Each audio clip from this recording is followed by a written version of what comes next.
সন্তান জন্মের 7 দিনের মধ্যে আকিকা দিতে না পারলে আর পরে দেওয়া যাবে কিনা? সন্তান জন্মের পর আকিকা দিতে হবে কোন দিনে? 7ম দিনে। প্রশ্নকর্তা ভাই লিখেছেন 7 দিনের মধ্যে দিতে হবে। 7 দিনের মধ্যে বলতে 7ম দিনে দিতে হবে, 6 দিনের দিন না, 5 দিনের দিন না। যেদিন জন্মগ্রহণ করেছে তার 7 দিন পরে না, 7ম দিনে। 7ম দিন মানে কি?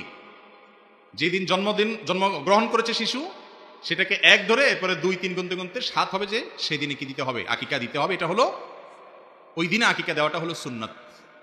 আর যদি 7ম দিনে দিতে না পারেন, কোন কোন বর্ণনায় 14তম এবং 21তম দিনে কোথাও আছে।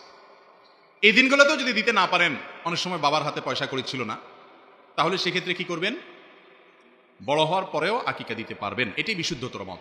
বিভিন্ন সালাফ থেকে বড় হওয়ার পরেও আকিকা দেওয়ার কথা বর্ণিত আছে। যদিও সুন্নাহ হলো 7ম দিনে দেওয়া, সেটা মিস হয়ে গেলে একেবারে না দেওয়ার চাইতে পরবর্তীতে দেওয়া জায়েজ আছে, এবং এটা অনেক সালাফ থেকে প্রমাণিত আমল, যার কারণে বড় হওয়ার পরেও সন্তানের আকিকা দেওয়া যেতে পারে। ইচ্ছাকৃতভাবে বিলম্ব করা উচিত না।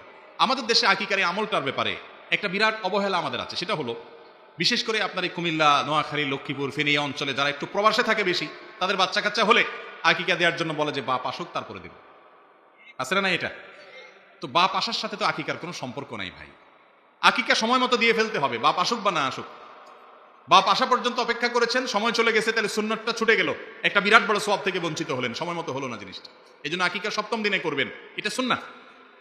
আবার অনেক সময় দেখা যায় যে আকিকার ব্যাপারে আমাদের অনেক ভাইরা আছেন, অনেক মানুষ আছেন যারা আকিকা এটাকে বলেন যে এটা একসাথে কুরবানির সাথে দেব, কারণ তখন তো পশু জবাই করবো একসাথে, তখন কি দিয়ে দিব? আকিকাও দিয়ে দিব।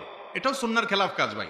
কোরবানির পর্যন্ত অপেক্ষা করবেন কেন? হ্যাঁ, আপনার সন্তান আকিকা যদি 7ম দিনটা কোরবানি ঈদের দিন হয় তাহলে দেন, ভিন্ন কথা। কিন্তু 7ম দিনকে বিলম্ব করতে করতে ইচ্ছাকৃত কোনো বিশেষ ওজোর ছাড়া শেষ পর্যন্ত নিয়ে গেলেন, তাহলে একটা সুন্নাহ ছুটে গেল। এই বিষয়টা আমাদেরকে খেয়াল রাখতে হবে ইনশাআল্লাহ।